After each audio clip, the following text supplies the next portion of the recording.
ভারতের অর্থনীতির একটি বড় অংশ এখন দুঃস্বপ্নের মতো পরিস্থিতির মুখোমুখি। আগামী ২৭ আগস্ট থেকে যুক্তরাষ্ট্রের প্রেসিডেন্ট ডোনাল্ড ট্রাম্প আরোপিত ২৫% শুল্ক দ্বিগুণ হয়ে ৫০% পৌঁছাবে। ফলে টিকে থাকা ব্যবসাগুলো দ্রুত ধসে পড়ার আশঙ্কা দেখা দিয়েছে, কারণ ক্রেতাদের অর্ডার হঠাৎ করেই কমে যাবে।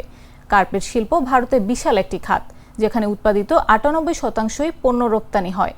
সাম্প্রতিক বছরগুলোতে এর প্রায় ৬০%ই গেছে যুক্তরাষ্ট্রে।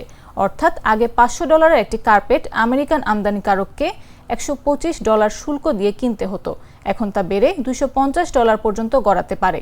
কার্পেট ছাড়াও টেক্সটাইল, গার্মেন্টস, চিংড়ি খামার নির্ভর মৎস্য চাষ এবং আসবাব শিল্প ভয়াবহ ক্ষতির মুখে পড়বে।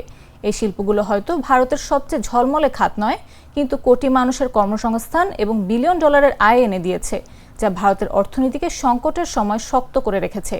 যুক্তরাষ্ট্রে ব্যবহৃত জেনেরিক ওষুধের প্রধান সরবরাহকারী ভারত। যদিও ট্রাম্প প্রশাসনের শুল্ক নীতি আপাতত ওষুধকে বাইরে রেখেছে, তবে ট্রাম্প প্রতিশ্রুতি দিয়েছে ১৫০%, এমনকি ২৫০% শুল্ক আরোপ করবেন, যা যুক্তরাষ্ট্রের স্থানীয় উৎপাদন বাড়ানোর উদ্দেশ্যে। একইভাবে সেমিকন্ডাক্টর খাতেও আপাতত ছাড় দেওয়া হয়েছে, কিন্তু এই নীতির স্থায়িত্ব নিয়ে অনিশ্চয়তা তৈরি হয়েছে।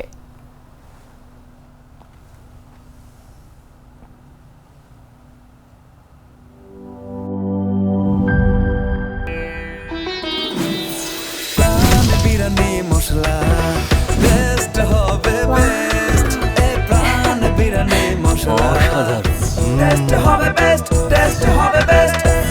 আরে খুলি দেখেন না বিরিয়ানি, আরে ভাই আমাকে আমি খাবো।